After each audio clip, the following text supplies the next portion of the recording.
నాంపల్లి మండల కేంద్రంలోని శ్రీ భక్త మార్కండేయ శివాలయంలో శ్రీరామ జన్మభూమి తీర్థక్షేత్ర ట్రస్ట్ ఆధ్వర్యంలో అయోధ్య పుణ్యక్షేత్రం నుండి వచ్చిన శ్రీరాముడి అక్షింతల వితరణ సన్నాహక సమావేశానికి విచ్చేసిన విశ్వ హిందూ పరిషత్ జిల్లా సహ కార్యదర్శి సంపత్ మాట్లాడుతూ అయోధ్య శ్రీరాముని అక్షింతలు దేశవ్యాప్తంగా అన్ని గ్రామాలలో పల్లెలలో శ్రీరాముని అక్షింతలు ప్రతి గడప గడపకు శ్రీరామ భక్తులు అందజేస్తారని తెలిపారు.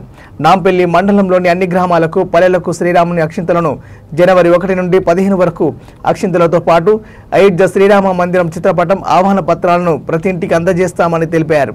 జనవరి 22 నాడు అన్ని గ్రామాలలో దేవాలయాల్లో ఉదయం 11 గంటల నుండి 12 గంటల వరకు భజన కార్యక్రమాలు నిర్వహించాలని అన్నారు. అయోధ్యలోని శ్రీరామ మందిరంలో ప్రాణప్రతిష్ఠ సమయంలో ఇట్టి అక్షింతలను తలపైన వేసుకోవాలని తెలిపారు. అదే రోజున సాయంత్రం ప్రతి ఇంట్లో 5 దీపాలను వెలిగించాలని ప్రజలకు పిలుపునిచ్చారు. దేవాలయంలో ప్రత్యేక పూజలు నిర్వహించి హనుమాన్ చాలీసా పఠనం, శ్రీరామ నామ సంకీర్తన చేసి వివిధ గ్రామాల నుండి విచ్చేసిన శ్రీరామ భక్తులకు అయోధ్య నుండి వచ్చిన అక్షింతల కలశాలను అందజేశారు.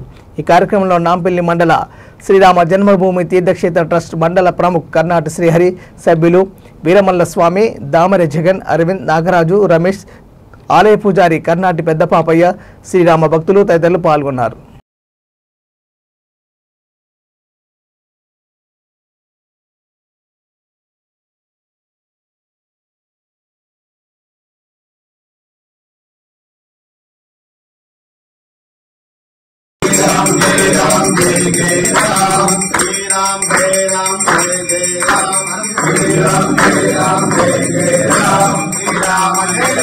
Jai Jai Ram,